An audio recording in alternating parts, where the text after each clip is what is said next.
Good evening, ladies and gentlemen. Welcome to the August 2025 meeting of the regular session meeting, of the Leawood governing body. I'll call the meeting to order and ask the clerk to please call the roll. Councilmember Phila. Here. Councilmember Sunkel. Here. Councilmember Sippel. Here. Councilmember Harrison. Here. Councilmember Kane. Here. Councilmember Castor. Here. And Mayor Elkins is present and presiding. We have, and Council members Larson and Gayed are absent tonight. Thank you. Find that a quorum is present, and we move on to the business of the evening. And with that, I would invite the scouts from Troop 218 to please come forward and present the colors.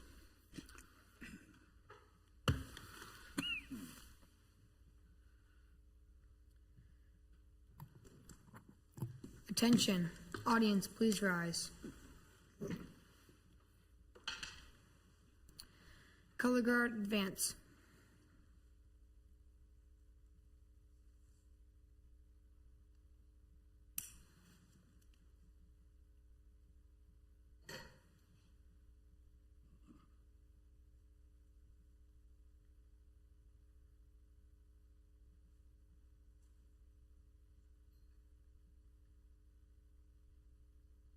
Please join me in the Pledge of Allegiance. I pledge allegiance to the flag of the United States of America and to the republic for which it stands, one nation under God, indivisible, with liberty and justice for all. Color guard dismissed.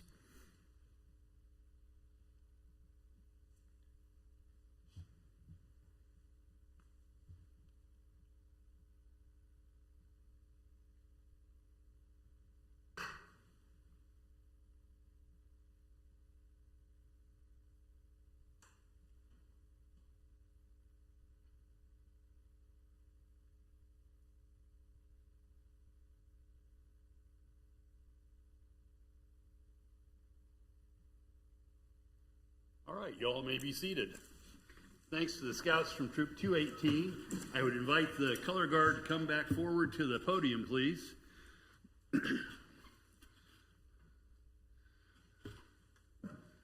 And if you gentlemen could introduce yourselves and tell us a little bit about yourselves, we would be grateful. We're very grateful for you having been here this evening. Hello, I am Peter Padley.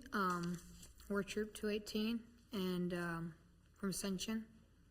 And I go to Ascension Catholic School, and I'm in 7th grade. Welcome, Peter. We're glad you're here. My name is Zeke Mason, also from Troop 218, out of Church of the Ascension, and I go to Oxford Elementary School, but middle school. I'm in 6th grade. And what rank are you? I'm a scout. You're a scout, okay. Soon on your way to 2nd class? All right, very good. Yes, sir. My name is Henry Benson, and I go to Oxford Middle, and I'm in Troop 218, and I'm in 6th grade.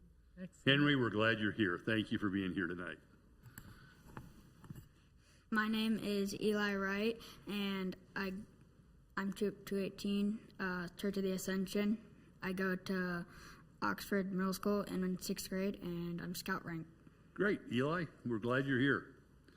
My name is Charlie Mayorga, and I'm in 6th grade, and I'm in Troop 218, and I go to Oxford Middle School, and we Church of Ascension, and my rank is tenderfoot.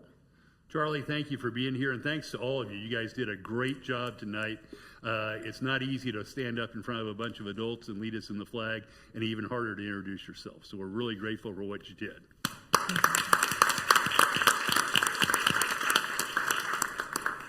Thanks again to Troop 218. That brings us to the agenda. Does staff have any additions or amendments to the agenda as it was published last week? No, Mayor. If not, is there a motion to approve the agenda as published? Move to approve. Thank you, Mr. Sippel. Second. Thank you, Dr. Castor. Discussion. All those in favor of approving the agenda as it was published, please indicate by saying aye. Aye. Those opposed, same sign. The ayes have it, and the agenda is unanimously approved. There are no citizens who signed in to make public comment this evening, so we'll dispense with that and go on to a proclamation. We have one proclamation this evening, and we're glad to see that the subject of the proclamation is here tonight to receive the proclamation that I've issued. The proclamation reads as follows. Pardon me. Whereas we believe in the joyful, transformative power of the human canine bond and inclusivity of all citizens, and whereas in the United States, 70 million adults have disability and only 16,000 service dogs from accredited training programs exist nationwide, and the need is growing. And whereas Canine Companions created the service dog for people with physical disabilities 50 years ago in 1975, creating a new kind of support for disability. And whereas Canine Companions is a nonprofit organization that enhances the lives of people with disabilities by providing expertly trained service dogs and ongoing support to ensure quality partnerships free of charge. And whereas Canine Companions and their service dogs empower people with disabilities to lead life with greater independence by providing best-in-class training, ongoing follow-up services, and a deeply committed community of support.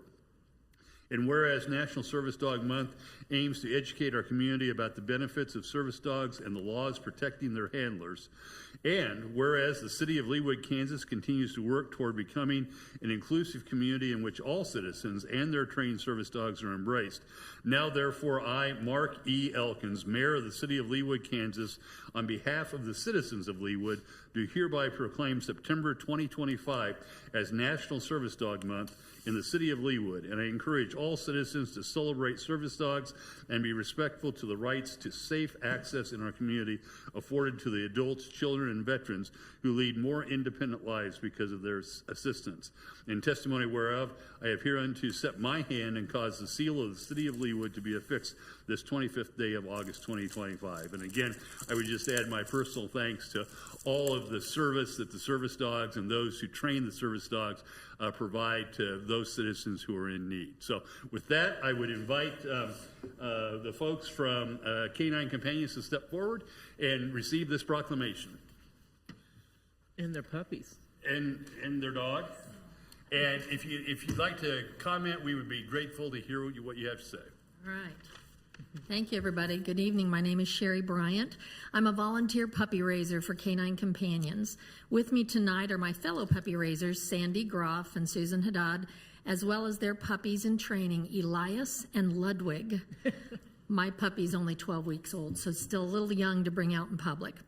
Thank you, Mayor and Council members, for your support of Canine Companions and service dogs throughout our community that empower people with disabilities to live more independent lives.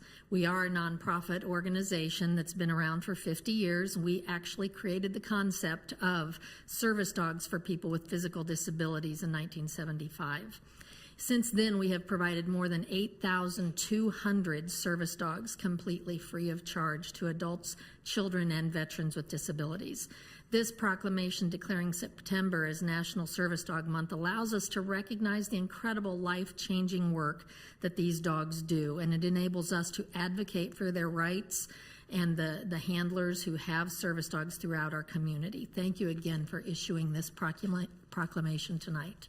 Those are two beautiful dogs that you have with you tonight.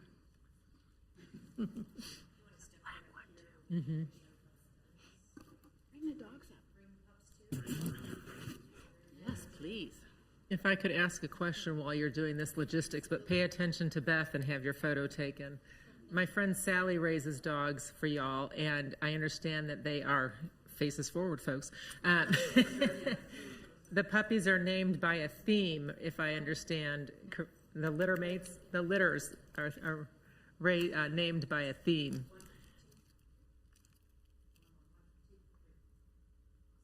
So I'm curious as to what Ludwig's litter mates' names are. Maybe They're actually by the alphabet letter, so all of Ludwig's are L's. Oh, okay. The lyrical L's. Okay, Sally seemed to have a part of a vacuum cleaner puppy litter. So there was Dyson and Kirby and Hoover. And anyway, we thought that was awfully... That's hysterical.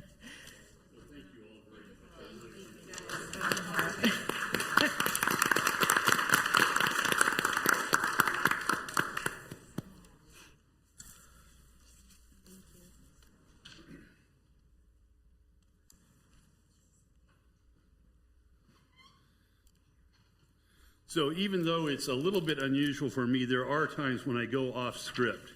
Chief Robbins, front and center, please. Uh-oh. Performance appraisal. Yes, sir. I understand that in my absence the last couple of weeks, there was a significant date in your professional career. Is that correct? Yes, sir. And what was that date? On the 14th, I celebrated 30 years working for the city.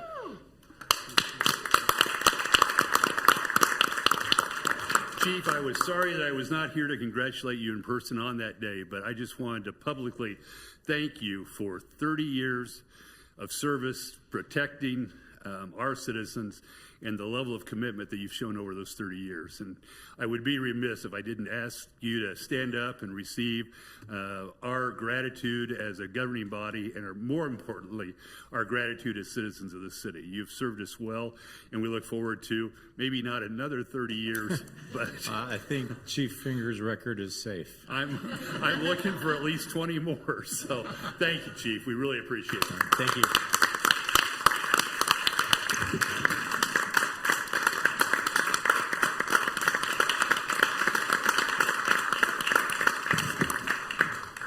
In this day and age, that's quite something. There aren't many folks that work for the same employer for 3 decades, and it's a testament not only to the chief and his commitment to us, but it's also a testament to the city of Leawood that he would find it attractive to stay with us this long. And again, we're very grateful, Chief. Thank you. Glad that he did. We come now to the special business of the evening, and the first of those items is relates to the annual comprehensive financial report and audit for the city of Leawood, Kansas, a presentation by the Department of Defense, the Department of Finance, as well as our outside auditors. Mr. Cobby, do you wish to be recognized? Thank you, Mayor. I'll quickly introduce Kevin Smith with RSM, and Brett Anderson is with him, who also worked on our audit. And I'll let him do the walkthrough of a quick presentation on that. And then I'm happy to stay in for any questions you might have on the materials we provided. Thank you, Mr. Cosby. Gentlemen, if you'd like to introduce yourselves and your business address, we would be grateful. Sure. Good evening. Kevin Smith with RSM. We are at 4622 Pennsylvania Avenue in Kansas City. Thanks for having us tonight. We're going to just have a brief presentation just to go over the results from the fiscal year 2024 audit. As most of you know, you are required to have an external audit by a firm that's independent of the city to provide assurance about your financial statements and whether they're in conformity with generally accepted accounting principles. We do look at internal controls as they relate to financial reporting. We do not give you an opinion on internal controls, but we do report back to you any significant items that do come up during the audit. You were not required to have a single audit, which is a federal grant audit this past year, because you had less than $750,000 of federal expenditures. So last year, with the ARPA funds, you did trigger that threshold, but you did not this year. As I mentioned, the main purpose of the audit is to give an opinion on the financial statements. So you'll see RSM's opinion within the financial statements is an unmodified or a clean opinion. So that is the highest level of assurance that you can receive as a part of an external audit. We point out one new accounting standard that was adopted this year by the city regarding compensated absences, which did change the way that governmental entities accrue and account for time off and compensated absences. So that liability in your financial statements went up about $850,000 over last year. We do take a look at significant accounting estimates. Those are listed in the letter that you see, just noting that those are within the scope of our audit. We didn't have any issues with any of those estimates that we tested. The financials didn't require any audit adjustments. If there were significant adjustments, we'd point those out to you. We do have a schedule of uncorrected misstatements, which are items that are not material enough for the city to record in the financial statements, but we are required to communicate those to you. So that you'll see those listed out in our letter as well. There was one item that we reported as a deficiency this past year relating to accounting for capital assets. With the transition of the ERP system, management did identify some errors that occurred prior year that were corrected this year. And because of that correction, we did report that as a deficiency. If you see that the write-up of the deficiency, management has put a response and a corrective action plan in there, so you can see what they've done or intend to do to correct that. But it did seem like it was an isolated incident with some things that shouldn't have been capitalized that were identified as they were putting the new assets into the new ERP system. And then the last slide here just talks a little bit about the city's financial condition. Moody's did reaffirm last year the city's AAA credit rating, so that is the highest rating that you can receive as a municipality. It's noted here that your general fund maintains a strong, healthy fund balance of 76% of expenditures. That does help contribute to that AAA rating that you maintain. And then last year, each year the city submits the report to the GFOA for their certificate of excellence in financial reporting program, and the city did receive that for the 28th consecutive year last year. So you see that certificate within the financial statements, and they will be submitting these financial statements as well, hoping to make it 29. Thank you, Mr. Smith. Questions for Mr. Smith? Dr. Castor. Yes, and so I just wanted to double check. So the golf course is part of your audit? Correct. It's so not it's considered a city department in your view and is looked at in all those ways as well? Correct. Okay, thank you. Mr. Cobby, question for you. I guess I've got two questions for you. First, and this is probably for you and Mr. Smith together, but with respect, if you can go back to the slide, that slide, you mentioned, Mr. Smith mentioned the uncorrected misstatements that were not sufficiently material to require an adjustment. Is there a correction made so that we won't see that error in next? I mean, the question I guess I'm asking is, if we don't make adjustments, isn't the misstatement propagated on into the next financial statement? Isn't there I'm surprised there was not a need to correct the misstatement. Yeah, that capital asset adjustment, it was corrected this year.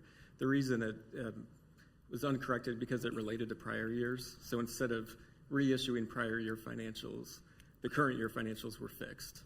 Okay, so these were a reference to misstatements immaterial misstatements in prior year. Yes, okay, correct. But the ending balances are correct. So the beginning balance for 2020 fiscal year 25 are accurate, and those misstatements should not propagate themselves. For that large capital asset adjustment. Those other items that you see there, a lot of those are just timing differences, some cutoff of expenditures that were a lot lesser in dollars. If you look at that schedule, the capital assets was the big one.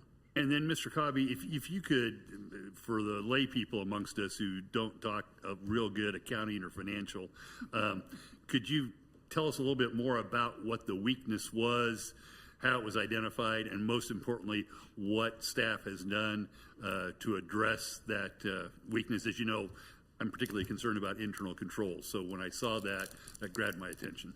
Sure, and this is a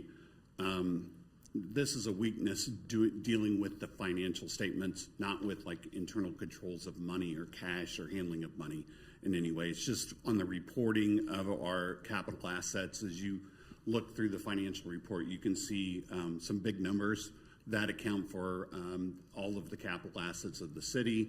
And the way we put those together is that every year we gather all those transactions and we enter those into the system depending on what they are, whether we get rid of an asset or bring it in and so forth. And that's basically, as you're cleaning up items and closing out some projects, we noticed we had some things still open, maybe projects that were started that never really occurred, and so they were shown as ongoing projects under construction that are never going to happen, some things that were on the books. So a lot of that was that kind of cleanup. We also found one was the bearing of the electric lines. We had turned around and capitalize that. Of course, we don't own those lines. Those belong to Evergy. I don't think they'd probably like us claiming to own them. So we turned around and showed that then as the expense that need to be and not a capital asset. So it was just some cleanup of things we found over time, and we've made those corrections. The biggest change I think we'll see is we now have with somebody in Public Works that's in charge of the capital assets, especially on the construction side.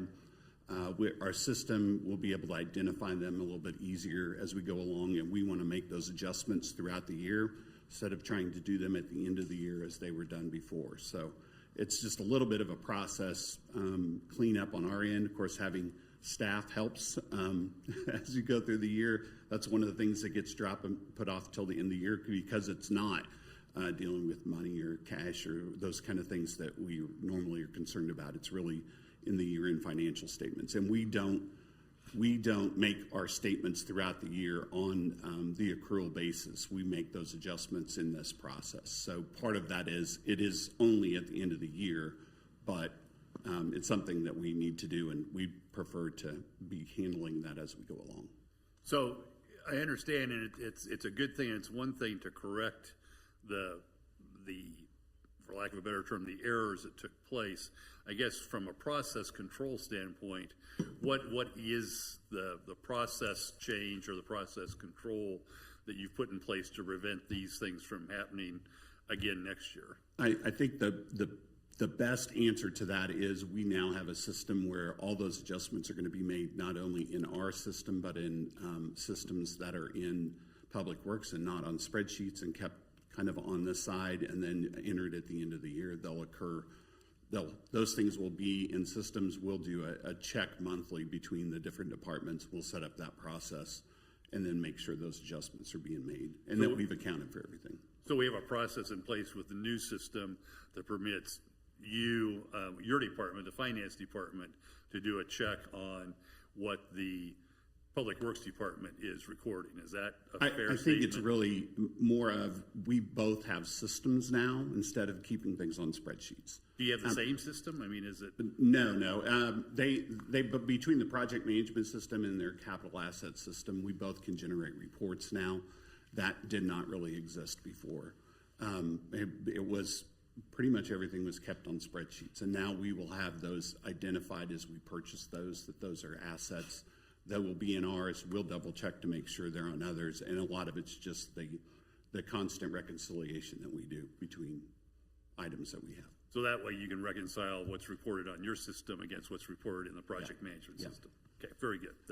And definitely for like things under construction or construction in progress, that's a big one with the project management system that Public Works has now. That'll be much easier to check as well. Okay, thank you. Other questions for Mr. Cobby or comments? If not, is there a motion to adopt the resolution accepting the 2024 annual comprehensive financial report and audit for the city of Leawood? So moved. Second. Thank you, Mr. Sipple. Thank you, Ms. Villa. Any discussion? All those in favor of adopting the resolution accepting the financial report, please indicate by saying aye. Aye. Those opposed, same sign. The ayes have it, and the resolution accepting the 2024 annual comprehensive financial report and audit is unanimously accepted. We come now to the second item of special business, and that's an ordinance authorizing the issuance of the city's special obligation revenue bond, Series 2025 Regents Park Villas project, for the purpose of financing certain costs relating to the improvement district previously established by the city under resolution number 6044 and KSA section 12-6A01 et sec, authorizing and approving the execution of a certain documents in connection with the issuance of such bonds. Mr. Cobby, do you wish to speak to us about this? Thank you, Mayor. I'll take this one. Thank you, Ms. Bennett. And Mr. Cobby thanks you even more. Mayor, as some of you may remember, in 2023, the city approved a special benefit district for certain improvements in the Regent Center Place, Mr. Lashbrook's development. Those improvements, I understand, are either really close to done or done for a total amount of $984,000, and they are ready to go forward with this ordinance so that they can be assessed against the properties. We have with you tonight Mr. Lashbrook and his counsel, Mr. Peterson. We also online is the city's bond counsel, Mr. Wimpy, if there's other questions. Thank you, Ms. Bennett. Thank you, Mr. Lashbrook, for being here this evening. Are there questions for Ms. Bennett or for the developer with respect to this special improvement district? No discussion, no questions. Ms. Kane. I don't have a question, but I just have a comment. This Regents Park Villa project, if you haven't driven through, do yourself a favor and drive through. It's a really, really beautiful development. It is an asset to our city. It's selling well. It's they're, I think, doing changes that are meeting the needs of our community. So I appreciate the changes that we've allowed to happen to meet the needs of your potential clients. And it is a quality, beautiful quality project, and we're lucky to have you in our city. Thank you for all that you're doing for our residents. And it's ownership. No rentals, ownership. That is my favorite word. Thank you. Thank you, Ms. Kane. Move to approve if we need one of those. Second. Thank you, Ms. Kane. Second by Mr. Sipple. Discussion of the motion. If not, this ordinance requires a roll call vote. And so with that, I would ask the clerk to call the roll on the motion to approve the ordinance authoring the issuance of special obligation revenue bond series 2025. Councilmember Sunkel. Aye. Councilmember Kane. Aye. Councilmember Harrison. Aye. Councilmember Fella. Aye. Councilmember Sipple. Aye. Councilmember Castor. Aye. And I don't know that it's necessary, but for the record, I would vote aye as well in the case that it is necessary.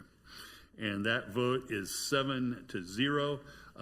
The ordinance, I believe that's sufficient to pass the ordinance. The ordinance is approved, and the city will proceed with the issuance of the special obligation revenue bonds series 2025 for Regent Parks Villas project. Thank you, gentlemen. And thanks to staff and to our council for the work that they've done on that. That now brings us to the consent agenda this evening. Are there any items that individuals from the governing body would like to withdraw from the consent agenda for additional discussion or questions? Mr. Sipple. Item C, please. Item C for Mr. Sipple. Any other items? Ms. Harrison. Letter G. Letter G for Ms. Harrison. Other items? If not, do I hear a motion to approve the consent agenda with the exception of items C and G? So moved. Thank you. Second. Thank you, Ms. Villa. Thank you, Mr. Sunkel. Any discussion? All those in favor of approving the consent agenda with the exception of items C and G, please indicate by saying aye. Aye. Those opposed, same sign. The ayes have it, and the consent agenda with the exception of items C and G is unanimously approved. With that, I would call item C, which is a motion, or I guess you call it a motion to accept the July 2025 payment reports. Mr. Sipple. Thank you, Mr. Mayor. I have to recuse myself from voting on this because my wife's name is listed as a payee. She is a contract employee with the Parks Department, has been for a number of years, so I recuse myself. Thank you, Mr. Sipple. Move to approve. Thank you, Ms. Villa. Is there a second? Thank you, Ms. Harrison. Any discussion? If not, noting that the council member Sipple has recused himself, all those in favor of accepting the July 2025 payments report, please indicate by saying aye. Aye. Those opposed, same sign. The ayes have it, and with Mr. Sipple recusing himself, the July 2025 payments report is accepted. We come now to item G, which is a resolution, it's the Planning Commission case number 74-25, which is a resolution approving a revised final plat for Regents Park Villas located south of 137th Street and west of State Line Road. Ms. Harrison. Thank you, Mr. Mayor. I would probably admit that I've asked this question before, so I just want everybody to know I think I've asked this before, and I'll probably ask it again just for clarification. Do I understand then that this was platted for attached homes and now it's being switched to single-family homes? No, this was platted for two-family homes, and the split is happening so that each side of that unit can be sold separately. And I think you've explained that to me before, and somehow the brain, I just can't get it. Maybe it's because other places in town, they are changing their minds and going from attached to single, and I can't seem to read those words and process that. So Well, I they apologize. are doing that within this development All too. right, so it's not yeah. all, it's No. not all my It is a learning little issues. bit confusing. Okay, so this has nothing to do with changes in the market, the market Correct. trend attached to being less desirable. This is about how we categorize things with a property line down an attached villa. Correct. And so the reason they have to do this usually is that they have to kind of wait till that foundation is at least there so that then they can get that as-built kind of line where that dividing wall is so that they can have the correct legal description for those to legally split those into 2 separate units for sale. Very good. I thank you for your patience. I will probably ask this again in 6 No months. problem. Mr. Peterson, do you have anything you'd like to add to that explanation? Very good. Then I would move to approve. Thank you, Ms. Harrison. Second. Thank you, Ms. Phillip. Any discussion? All those in favor of adopting the resolution to approve a revised final plat for Regent Park's villas, please indicate by saying aye. Aye. Those opposed, same sign. The ayes have it, and the resolution is unanimously adopted. Thank you. Thank you, Ms. Hurley. My report, as most of you know, I was away from the city for the last 2 weeks, so fortunately you have no report from the mayor this evening, which is unusual, other than my, again, recognition of Chief for his exemplary service to us. Council member reports. Are there council members who wish to be heard? I'll start with Ms. Kane. Hi, thank you. I attended the Leawood Arts Council meeting on Monday, August 11th. And the chair is Ann Blessing, and the API chair is Kim Hinkle, who do a remarkable job, as does our cultural arts supervisor, or whatever technically her title is, Melissa Duggan. But under our direction, their main priority at the moment is not to procure additional art, but rather to maintain what we have.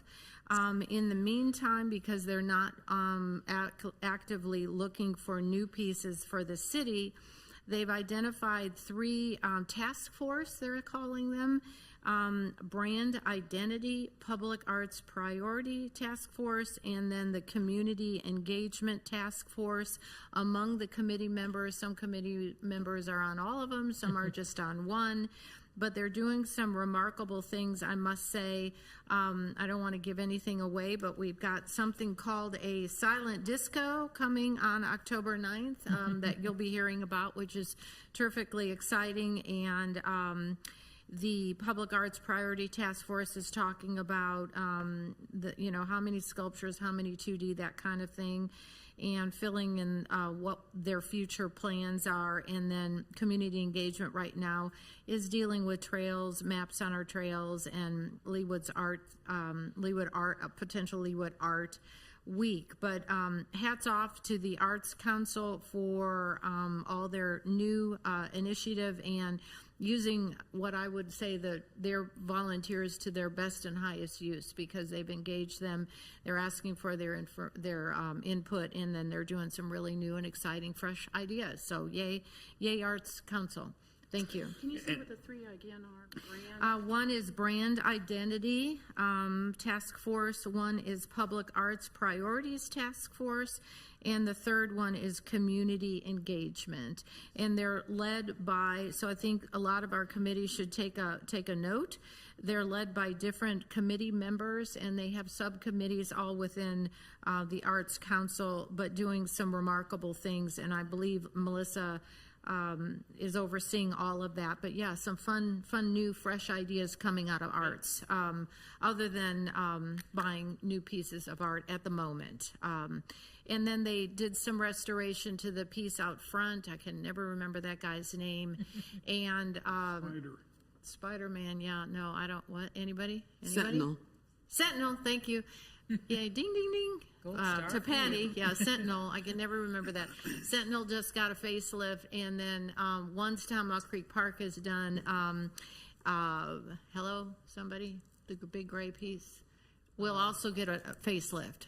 the big gray one in the middle. Game of Thrones, car crash, what do we call it? We have a lot of names. Not chocolate. Not chocolate. Anyway, that one. Hopefully Ann Blessing is not listening to this We have tonight. comical names for all of them. It's no disrespect. I'm sorry, I'm sorry. I should have done my homework better, but that piece is also getting a facelift, but not until Tomahawk Creek Parkway is finished. But that'll be repainted, same color, just repainted because it extends the life of our collection. Thank you. That's all Any I have. questions for Ms. Kane? Oh, yes. Can we go back and make it chocolate when we restore it? No, and they had I asked the same question, and they had a lot of really good answers for why not. And there was a history to that. And there was we have a record. There was a history and a record and reasons. So I probably messed that up in your brain long ago, but so I'm sorry for that because we're still talking about it and it's been a long time. But anyway, doing great things. Arts is doing great things. Thank you, Ms. Kane. I appreciate that. Ms. Fuller, I believe you had a report. I just wanted to compliment the parks folks because we had a little incident with the water breaking at the community, and they're on it. They're going to have it fixed. They worked on it today. They're going to have water tomorrow, and they'll have it fixed on Wednesday. So nobody's going to lose their tomatoes, and that's a good thing. So thank you very much. And that was the community garden, right? Yeah. Okay. Very good. Any questions for Ms. Villa? Any other reports from council members? If not, Ms. Stoddard, do you wish to be heard on the city administrator's report? Yes, thank you, Mayor. Please proceed. I'm getting my finger ready for the silent disco, but that's a hard one to follow. I did want to draw attention and recognize the finance team for their work on the comprehensive annual financial report presented this evening. It is an extremely heavy lift by the staff to get that report done, and I know much of the timing this year overlapped with their work on the budget. So I did want to draw particular attention and thanks to that team, Don Cobby, our finance director, Jana Raper, the assistant director, and Jason McElhaney, who's our accounting manager. They put in countless hours this year, and it was made extra challenging by the fact that we're operating in a new system, as you all know, but they had to work on last year's system and pull information out of an old system. So next year we're looking forward to only working with one system, but I did want to say my thanks to them. Also, just as a FYI, the City of Leawood was awarded a grant which would be coming before you all. This is a grant that was sought for some public electric vehicle charging stations. This is one of those rare grants that covers 100% of the cost. This is to put in 4 charging stations here at City Hall that would serve the customers here at City Hall, the Johnson County Library, Park Place, and also Town Center Plaza. And this is a grant through the Metropolitan Energy Center. We have to front the $65,000 for the charging stations, but we're reimbursed through the Energy Center, and there would be a action that would come before you in the form of some grant agreement at a future time. But I did want to draw particular attention, and thanks to Jill Parsons, our management intern, she worked on submitting that grant and being successful in the application for us. So with that, I'd be happy to answer any questions you may have. Yes, Ms. Phillip. Are those going to be 4 separate locations, the library here, Town Crossing? Do you know, Stephen? Yeah, there'll be, it's 2 stations with the ability to accommodate 4 vehicles. Okay. And they'll be over by the handicap parking spot just on the north side of the parking lot. Of which parking lot? Here. City Hall parking lot. Okay, so we're going to put both of them here versus one here and one somewhere else? Okay, got it. Thank you. I just want to clarify. Dr. Castor. And will there be a charge for each person to do that? Yes, well, we're going to contract with ChargePoint, and they'll handle kind of the fee for charging your car. And then I also noted that we're responsible for maintenance ongoing. Is there any idea of how much it costs to maintain an EV charging station? The people that we've spoken to who have the stations, they said there's really not much unless someone runs over it or something like that, but they'll be protected. So Other than maybe repainting the parking spots or putting up signage that may need to be replaced from time to time, it's minimal from what we understand. Great, thank you. Thank you, Dr. Kester. Thank you, Mr. Powell. Mr. Sipple. Two quick questions, Stephen. Will people be allowed to leave their cars there overnight charging? The other question, how long does it take to charge a typical EV? And then will they leave it overnight, and is that going to be an issue? I don't know that people are allowed to park overnight in the parking lot. I will tell you, I own an electric vehicle. I would not leave my car parked overnight in a public parking spot. It takes me, depending on the level of charge, anywhere from 4 to 8 hours to charge my battery. And so, I think there's enough charging stations around this area that there are options for people to charge multiple places if they want to. And I think people who have EVs typically have charging ports at home, or they're able to plug their car in their garage just with a regular outlet. It depends on the level of charger. We're looking at level 2, which is a little bit shorter than the 8 hours, but it would still be, for a full EV, most of the day to get a full charge on it. So it's on a first come, first served basis. Yeah. And because it's here in City Hall, I wouldn't expect that many people to leave their car charging all day long. Most people who have EVs, we get a text message on our phone to say our vehicle's done charging. We go move it because we know someone else may be wanting to charge there.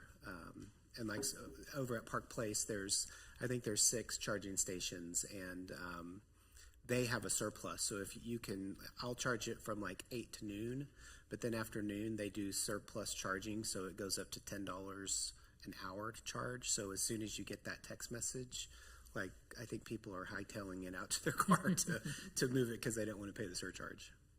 Aren't there some charging stations just on the south side of Walgreens over here? No, those I believe were removed when Town Center Plaza did some parking lot improvements a few years ago. There's the 6 in the garages at Park Place, and then there's 1 in front of Cactus Grill over at Camelot Court.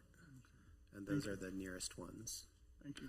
Ms. Harrison. Thank you for asking a lot of the questions I was going to ask, but also I know the SAB talked about this years ago when this was much newer. There weren't so many in this corridor, and I'm glad to hear there's so many in this corridor. Do our cameras that are possibly looking at our parking lot, do they aim and tilt towards this space where these cars will be? Do we know, Chief? Do we have cameras outside of City Hall that? Cameras we have are in tilt. I don't know how and what degree. Okay. I don't know that there's a lot of vandalism to these, but since there is this investment, it would just be nice to consider the options if we should have something looking at them, and then a little sign that says, "Eyes on you, friends." Smile. You're on camera. Thank you. Ms. King. It's my ignorance here. How do people know where the charging stations are? Will we have signage, because they'll be new, and if they're on the north side, it's not exactly visible from 117th Street. So how will we let people know that they are there? Well, we'll definitely use Beth.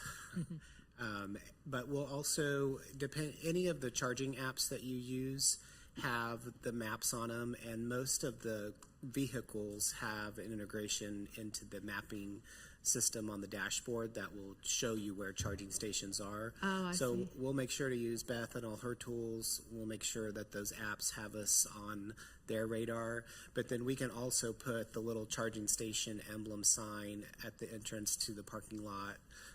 They just kind of sit maybe on a regular street sign pole, but it's sort of the universal symbol for electric vehicle charging station with an arrow pointing over there. And then there'll be signage at the charging stations too to make it pretty obvious. Great.